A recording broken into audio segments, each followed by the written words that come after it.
Assalamualaikum warahmatullahi wabarakatuh.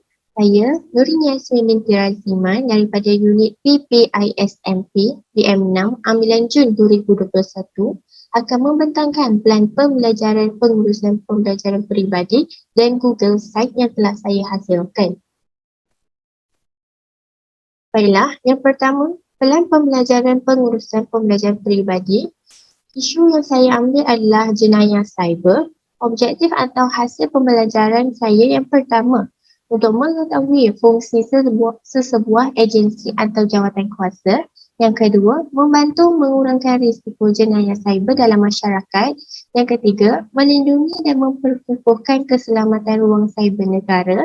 Yang keempat, meningkatkan ilmu pengetahuan supaya tidak menjadi mangsa jenayah cyber. Idea utama saya adalah untuk mendorong ilmu pengetahuan dalam dunia cyber.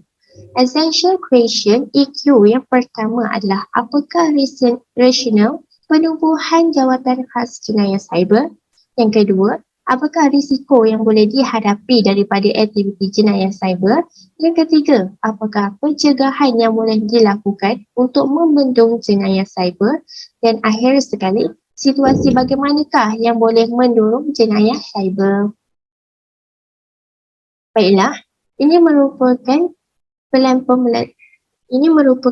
pembelajaran pengurusan pembelajaran peribadi saya, iaitu terdapat bilangan, aktiviti atau tugasan, SLM ataupun Student Learning Model yang membawa maksud model pembelajaran murid terdiri daripada 3. Yang pertama, belajar cara belajar.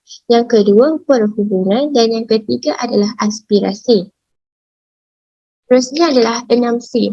6C merupakan konsep pembelajaran bermakna yang terdiri daripada pemikiran kritis, kreativiti, komunikasi, sahsiah, kewarganegaraan dan kolaboratif. Terusnya 3E. 3E ialah terdapat tiga jenis bentuk dia. Yang pertama adalah keterlibatan, peningkatan dan lanjutan. Seterusnya adalah 3R. 3R membawa maksud relationship, rigor, relevance. Dan akhir sekali ialah teknologi dan sumber digital. Baiklah, yang pertama, membaca, memahami dan mengeluarkan kata kunci kehendak tugasan berdasarkan kefahaman dan meminta pendapat pensyarah untuk mendapatkan isu yang sesuai serta mewujudkan refleksi sepanjang proses melaksanakan tugasan. Untuk SLM, saya memilih belajar cara belajar dan 6C saya ialah C1, sahsiah, C3, kolaboratif, C4, komunikasi dan C6, pemikiran kritis. 3E pula ialah engagement dan 3R, relationship. Teknologi dan sumber digital pula ialah memperkembangkan pembacaan dengan mendapatkan bahan-bahan melalui pencarian sumber digital, artikel, jurnal, YouTube dan YouTube channel. Yang kedua, berdasarkan maklum balas yang telah diterima hasil daripada perbincangan dengan pensyarah mampu membina semula pengalaman dan pembelajaran iaitu belajar cara belajar. Untuk SLM, saya memilih belajar cara belajar. 6C, C1, sahsiah, C3, kolaboratif, C4, komunikasi, C5, kreativiti dan C6, pemikiran kritis. 3E ialah engagement dan 3R, relationship. Aktiviti yang ketiga ialah meningkatkan dan membina ilmu pengetahuan yang baharu dengan mewujudkan perhubungan atau berkolaboratif bersama rakan pembelajaran, iaitu saya memilih Puan Irnianti Resat, Ketua Panitia Sains Komputer di SMK Sungai Kapal Indah, Kelang. SLM saya memilih ini iaitu perhubungan.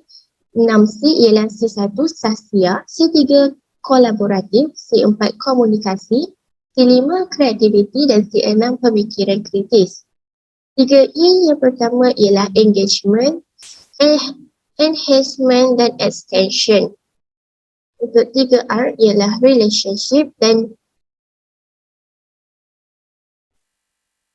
saya memilih platform Telegram, email dan media sosial untuk berkomunikasi.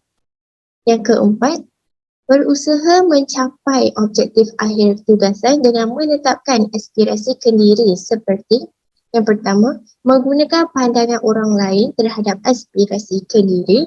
Yang kedua, membuat penilaian dalam mencapai objektif tugasan dengan melaksanakan pentaksiran kendiri. Baiklah, SLM saya ialah aspirasi, NAMC saya ialah sasiah, kolaboratif, komunikasi dan pemikiran kritis. 3E saya memilih assessment dan yang 3R saya ialah rigor dan relevance. Aplikasi yang saya gunakan adalah Google dan sumber digital.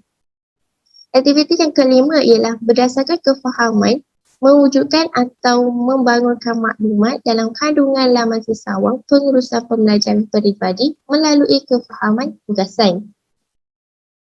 Saya memilih aspirasi, nama saya ialah sasiah, kewarganegaraan, kolaboratif, komunikasi, kreativiti dan pemikiran kritis. 3E saya ialah extension dan 3R saya ialah return dan relevance. Saya memilih Google Site untuk menghasilkan segala maklumat dan data yang telah saya mencari bahan daripada Google dan sebagainya. Aktiviti yang keenam ialah berkongsi hasil pembentangan sebagai perkongsian global di YouTube channel. Saya memilih belajar cara belajar dan NAMC saya ialah sasiah, kewarganegaraan, kolaboratif, komunikasi, kreativiti dan pemikiran kritis. 3E saya ialah extension, 3R saya ialah rigor and relevance dan teknologi yang saya gunakan ialah Google Site dan YouTube channel.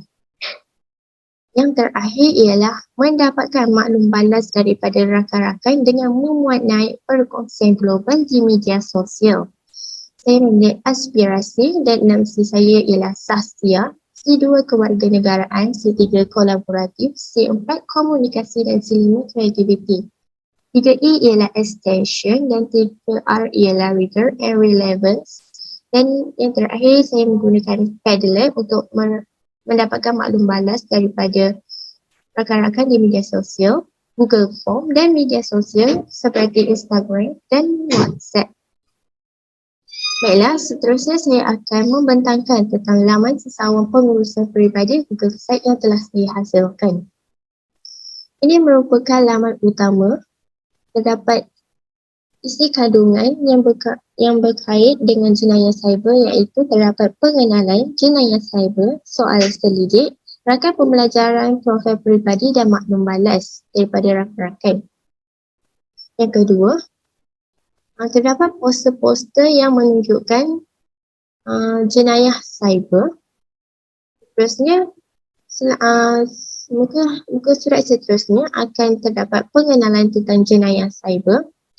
Definisi jenayah cyber, contoh-contoh jenayah cyber iaitu kecurian maklumat, pembulian cyber, pengodaman dan penipuan di antaranya dan contoh situasi jenayah cyber yang telah saya sediakan dalam Google Site tersebut dan saya sertakan juga video yang berkaitan dengan jenayah cyber serta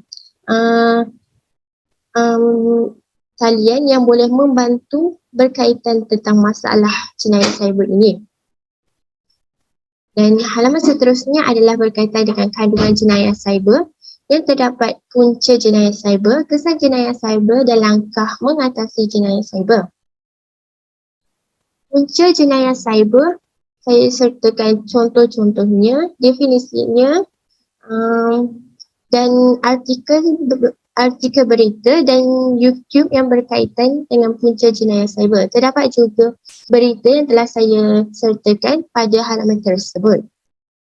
Seterusnya ialah kesan jenayah cyber. Kesan jenayah cyber terbahagi kepada 3. Saya sertakan daripada aspek individu, masyarakat dan negara. Dan saya juga menambah contoh artikel berkaitan kesan jenayah cyber ini. Seterusnya ialah langkah mengatasi jenayah cyber. Terdapat video yang berkaitan dengan langkah-langkah mengatasi jenayah cyber ini. Dan saya juga membuat isi tentang kesan langkah mengatasi jenayah cyber ini, iaitu yang pertama, meningkatkan keselamatan cyber negara, memperkenalkan pendidikan etika penggunaan cyber, mengadakan kempen atau aktiviti yang boleh membawa kesedaran. Yang terakhir ialah mengetengahkan undang-undang cyber. Dapat lebih banyak lagi pada Google Site yang telah saya hasilkan. Halaman seterusnya ialah saya menyertakan soalan soal selidik dan maklum balas yang saya perolehi daripada rakan-rakan di atas talian saya. Saya menggunakan platform Google Form untuk mendapatkan keseluruhan maklum balas yang diterima daripada rakan-rakan di media sosial. Seterusnya, saya juga berkolaboratif dengan rakan pembelajaran digital saya iaitu Puan Ernianti binti Razak daripada SMK Sungai Kapar Indah Kelang yang merupakan Ketua Panitia Sains Komputer. Halaman seterusnya adalah berkaitan maklum balas daripada rakan-rakan mengenai Google Site yang telah saya hasilkan. Saya menggunakan Padlet untuk memudahkan proses maklum balas tersebut. Dan akhir sekali ialah maklumat berkaitan dengan maklumat diri saya dan penutup untuk bahagian terakhir dalam Google Site yang telah saya hasilkan. Itu sahaja daripada saya tentang pelan pembelajaran pengurusan pembelajaran peribadi dan Google Site saya. Sekian, terima kasih.